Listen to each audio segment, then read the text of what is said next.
Flashback. আসসালামু আলাইকুম, welcome to my channel Anika's cooking blog. আজকে ভিন্ন ধরনের একটি ব্লগ নিয়ে চলে আসলাম আপনাদের সাথে শেয়ার করার জন্য। আমরা আটিবাজার দ্য গ্র্যান্ড ভাওয়েল রিসোর্টে চলে গিয়েছিলাম সবাই। আর এখানে পার পারসন 1000 টাকা করে নিয়েছে প্যাকেজের মধ্যে যা যা ছিল, প্রথমেই ছিল ওয়েলকাম ড্রিঙ্কসের পরে আমাদের লাঞ্চ ছিল, আর তারপর আমরা 3 ঘন্টা সুইমিং করেছি, আর এর মাঝে আবার সন্ধ্যার জন্য নাস্তাও ছিল। তো দেখেন আমরা কি করলাম। প্রথমে আমরা চলে গেলাম সেখানে, এই তো আমাদের বাচ্চারা নেমে পড়লো সুইমিং করার জন্য। তো ওরা গরমের মধ্যে সুইমিং করতেছে, আনন্দ করতেছে, খুবই ভালো লাগছে। এরই মাঝে আমাদের ওয়েলকাম ড্রিঙ্কসটা চলে আসলো। ওয়েলকাম ড্রিঙ্কসটা মোটামুটি ছিল, আর একটু বেটার করলে হয়তো ভালো হতো। আমরা কেউই খেয়ে মজা পাইনি, মানে টেস্টটা খুবই বাজে ছিল। তো আমরা সবাই বসেছিলাম, আমাদের লাঞ্চের টাইম হওয়ার ওর জন্য ওয়েট করছিলাম। আমাদের ওয়েলকাম ড্রিঙ্কসটা আমরা খেয়ে শেষ করলাম। তারপর আমাদের লাঞ্চের জন্য আমরা বসেছিলাম যে লাঞ্চ করতে যাব। এরই মাঝে আমরা লকারের জন্য চাবি নিয়ে নিলাম। আর লকারের জন্য চাবি নিতে হলে 200 টাকা বা 100 টাকা, যে জয়টা লকার নেবেন তার জন্য তত টাকা পেমেন্ট করতে হবে। তো আমরা লকারের চাবি নিয়ে ভিলার ভিতরে চলে গেলাম খাওয়ার জন্য। এই তো সবাই খাবার টেবিলে বসে পড়লাম, এখন আমরা ওয়েট করছি আমাদের খাবার আসবে। সবাইকে সেট মেনু দিয়েছিল, দেখেন সেট মেনুতে কি আছে।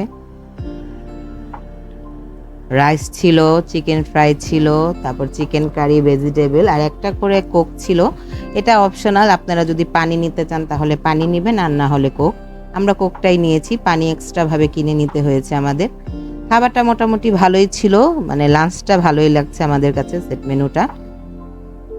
আমরা খাওয়া দাওয়া শেষ করে বেরিয়ে পড়লাম সুইমিংয়ের জন্য, কারণ আমাদের 2টা থেকে 5টা পর্যন্ত 3 ঘন্টা সুইমিংয়ের ডেট ছিল। এই তো এক এক করে সবাই নেমে পড়লাম সুইমিং করব। আর গরমের মধ্যে তো সুইমিং করতে মজাই আলাদা। আমরা সবাই এনজয় করেছিলাম, ভালোই লাগছে গোসল করে। আর আমার মতে এই আটিবাজার দ্য ভাওয়েল রিসোর্টের ভিতরে কোনো কিছুই নেই, শুধু একমাত্র এই সুইমিং পুলটা দেখা ছাড়া। কোনো মানে বিনোদনের জায়গা নেই, বাচ্চারা যে একটু খেলবে, আনন্দ করবে, কোনো কিছুই ছিল না। 1000 টাকা আমার পুরাই ওয়েস্টেড, কারণ এই টাকা দিয়ে আমরা আরও অন্য জায়গায় ভালো কোথাও ঘুরতে পারতাম। 1000 টাকা করে একজনের অনেক হয়ে গেছে আমার মতে। তো আপনারা যদি যান ভাওয়েল রিসোর্টে তো ভেবে চিনতে যাবেন, কারণ সুইমিং ছাড়া আর কোনো কিছুই দেখার মতো নাই সেখানে। আর এই সুইমিং পুলের ভিতরে যে পানি, সেটাও বেশি একটা পরিষ্কার ছিল না, পানির ভিতরে প্রচুর ময়লা ছিল, যার কারণে আমাদের স্কিনের এফেক্ট করেছে, আমাদের স্কিন নষ্ট হয়ে গিয়েছে এই পানিতে গোসল করার সাথে সাথে। তো আপনারা যদি যান একটু ভেবে চিনতে যাবেন, কারণ চকচক করলে শোনা হয় না, সব কিছু উপর দিয়ে সুন্দর দেখা গেল, ভিতরে কিন্তু কোনো কিছুই এরকম মানে ওরকম থাকে না। তো এই তো আমাদের গোসল করা শেষ, আমরা এখন বসেছিলাম যে আমাদের সন্ধ্যায় কি নাস্তা দিবে সেটা দেখার জন্য। তো আমরা ওয়েট করছি নাস্তার।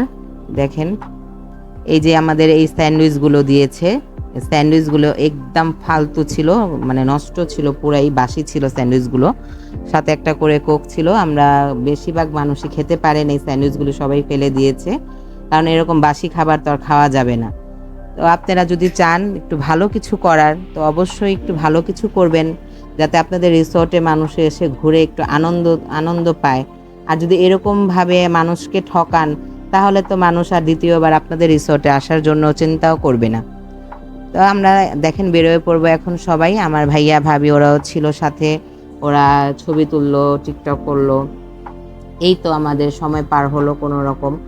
তো আপনাদের কাছে আমি সাজেস্ট করব, যদি আপনারা ভাওয়েল রিসোর্টে যান, তো এখানে না যে অন্য কোথাও যাওয়ার চেষ্টা করবেন, কারণ এই ভাওয়েল রিসোর্টে আমার কোনো কিছুই ভালো লাগে নাই, সব কিছুই ফালতু ছিল, এই দেখার মতো কোনো কিছুই ছিল না। আর এত গরম, এত রোদ, মানে বসার কোনো পরিবেশ নাই, কোনো প্লেস নাই যেখানে একটু রেস্ট নিব। তার জন্য আমরা তাড়াতাড়ি বেরোয় গেলাম, আমরা বাসার উদ্দেশ্যে এখন রওনা দিয়ে দিব। আমার ভিডিওটি ভালো লাগলে অবশ্যই একটি লাইক কমেন্টস করবেন এবং আমার চ্যানেলটি সাবস্ক্রাইব করবেন, আমার পাশে থাকবেন। Thank you so much.